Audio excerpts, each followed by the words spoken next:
নমস্কার, অ্যাস্ট্রোইস্টমে সবাইকে স্বাগতম। প্রিয় দর্শক, ডিসেম্বরের প্রথম সপ্তাহটি সিংহ রাশির জাতকদের জন্য আবেগ, শক্তি এবং সম্পর্কের পরীক্ষার সময়। কেতু ও শনির প্রভাব কিছু চ্যালেঞ্জ নিয়ে আসবে, যা প্রেম, সম্পর্ক এবং দাম্পত্য জীবনে প্রভাব ফেলতে পারে।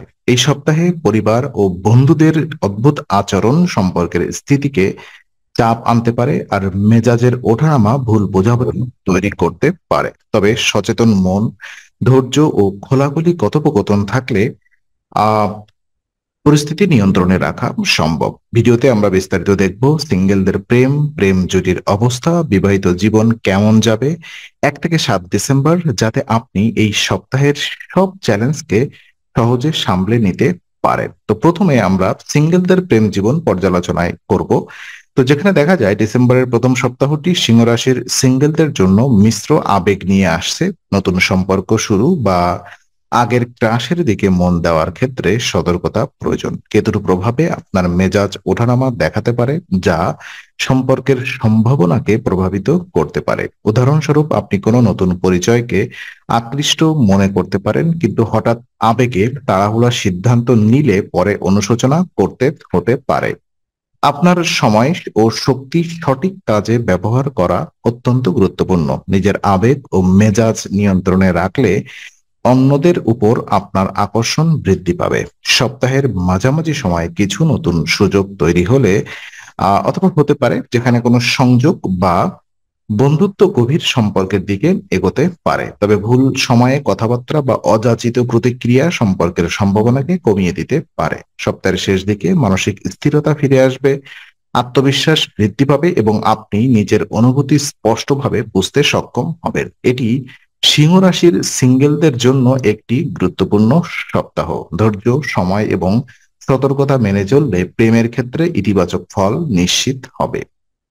কাপলদের ক্ষেত্রে দেখা যায় যারা কাপল অর্থাৎ সম্পর্ক বিলং করছেন, তো সপ্তাহটি আবেগ এবং কাজের চাপের মিশ্রণ নিয়ে আসছে। কাজের চাপ বা পরিবারের আচরণ সম্পর্ককে প্রভাবিত করতে পারে, ফলে ছোটখাটো ভুল বোঝাবুঝি হতে পারে। তবে এই সময়টি সম্পর্ক শক্তিশালী করার জন্য উপযুক্ত। নিজের ধৈর্য ও প্রভাব ব্যবহার করলে সমস্যার সমাধান করা সহজ হবে। খোলাখুলি ও ধীর গতির কথোপকথন সবচেয়ে কার্যকর। একে অপরকে বোঝার চেষ্টা করলে মনের টানাপোড়েন কমে যাবে।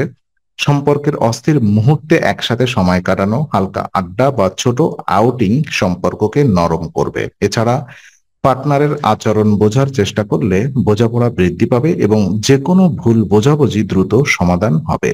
সপ্তাহের শেষ দিকে দেখা যাবে আপনার বোঝাপড়া ও বন্ধন আরো দৃঢ় হবে।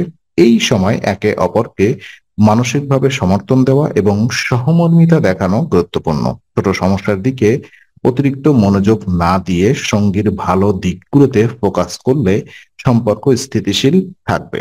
আর বিবাহিত জীবনে দেখা যায় সপ্তাহটি কিছু চ্যালেঞ্জ এবং সুযোগ একসাথে নিয়ে এসেছে। দাম্পত্য জীবনে ছোটখাটো ভুল বোঝাবুঝি হতে পারে, বিশেষ করে কর্মক্ষেত্রের চাপ ও পারিবারিক পরিস্থিতি সম্পর্ককে প্রভাবিত করতে পারে। এখানে মূল চাবিকাঠি হলো নিজের ক্ষমতা ও স্থিরতা ব্যবহার করা। নিজের প্রভাব দেখালে সঙ্গীর সহযোগিতা বৃদ্ধি পায় আর যে কোনো ভুল বোঝাবুঝি শান্তভাবে সমাধান করা সম্ভব হবে। সপ্তাহের প্রথম দিকে আবেগ ও চাপ কিছুটা বাড়তে পারে, কিন্তু ধীরে ধীরে পরিস্থিতি স্থিতিশীল হবে। আপনার মেজাজ নিয়ন্ত্রণে থাকলে সপ্তাহে মানসিক ভারসাম্য ফিরে আসবে। ছোট সমস্যা নিয়ে অপ্রয়োজনীয় বিরক্তি না করা বোঝাপড়া বৃদ্ধি করবে এবং সম্পর্ককে মধুর রাখবে।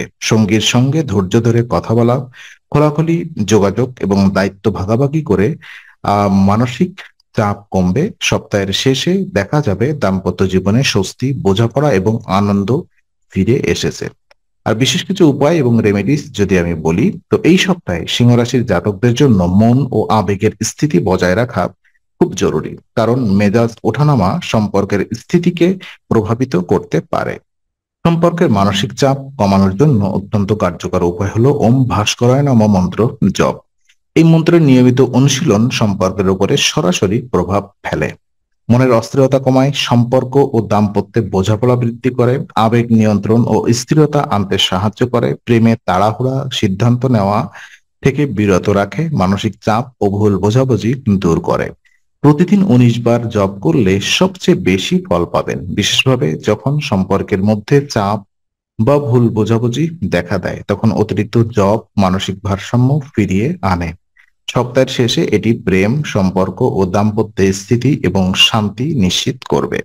তো আজকের আলোচনা আমরা এখানেই ইতি করছি। আমরা আশা করি এটি আপনার মনে নতুন কিছু আলোর সঞ্চার করেছে। যদি ভিডিওটি আপনার ভালো লেগে থাকে তবে লাইক দিতে ভুলবেন না। আপনার মতামত জানাতে কমেন্ট করুন এবং প্রিয়জনদের সঙ্গে শেয়ার করে তাদের জীবনেও আলোর বার্তা পৌঁছে দিন। আর অবশ্যই আমাদের চ্যানেলটি সাবস্ক্রাইব করুন, কারণ এখানে আমরা প্রতি মুহূর্তে নতুন আলো ও জ্ঞানের কথা নিয়ে আসি। আবার দেখা হবে, ততক্ষণ ভালো থাকুন, শান্তিতে থাকুন। নমস্কার।